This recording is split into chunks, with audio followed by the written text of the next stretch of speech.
All right, this is the first What We Learned video of the new year, and not that they're not all important. This one's super important because WeVideo has made some huge major changes today.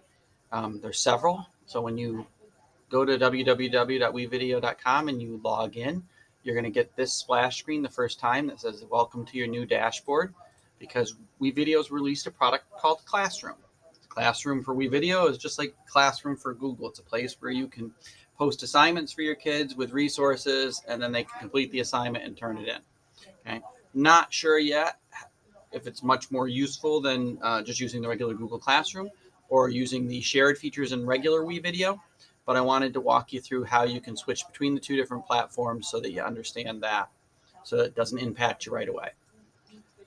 So we're going to click Got It here. You're going to see Classroom and Personal. Personal is the interface that you're used to, and even it has some changes. So I'm going to pop you over here into Personal, and then at the very end, I'll show you how to switch from Personal to Classroom and back to Personal, if that's what you want to do. So we're going to ignore the specific features of Classroom in this video and just show how you can do what you were doing, and then we'll expand upon that a little bit later on.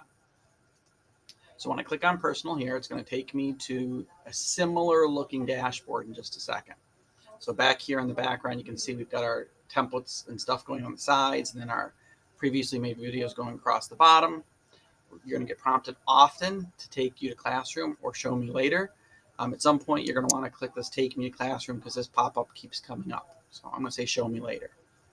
All right, now when I'm in here, I now have two different choices. The full featured editor, which is the old one, and the simplified editor, which has a few less options, and it's a little bit more of the storyboard view than the timeline view. Okay, I'm going to go into the full featured editor because even it has some changes.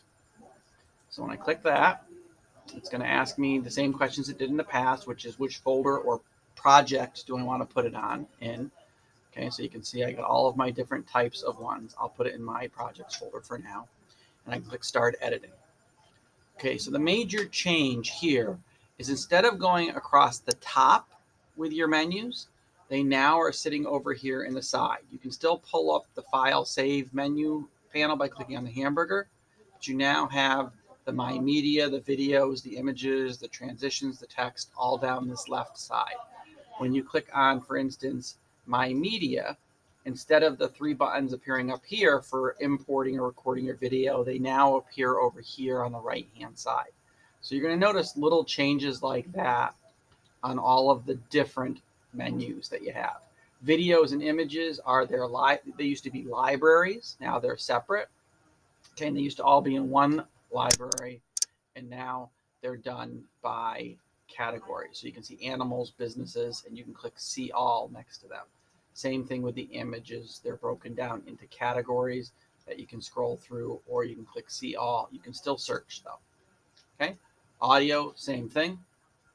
Okay, you got inspiring, epic. So it looks like there's less there, but you have to just go a couple clicks deeper to see all the same stuff. Same thing with any of these. The text is also broken into categories, and you can click See All to see more of that type. Okay, so that's the big change in the personal version of the WeVideo full featured editor. Is all of your menus now go down the side instead of across the top, and instead of sub menus, they're organized into categories where you can click the See All to see more. If you want to get back to the classroom view, there's up here, you got that classroom, personal, and admin that you're first presented with when you come in. So if you click classroom, it's going to take you over to the interface where you can set up classes, invite students to it, and assign work to them. Okay. The important thing to realize here is that you do have that button right here to switch back, and you can always click on the WeVideo logo in the upper left-hand corner to get back to the main dashboard screen. Okay, so that's a quick summary of some of the big changes that have happened. We will do a little bit more with this create class and classroom view in WeVideo in probably a week or so. Okay, thanks.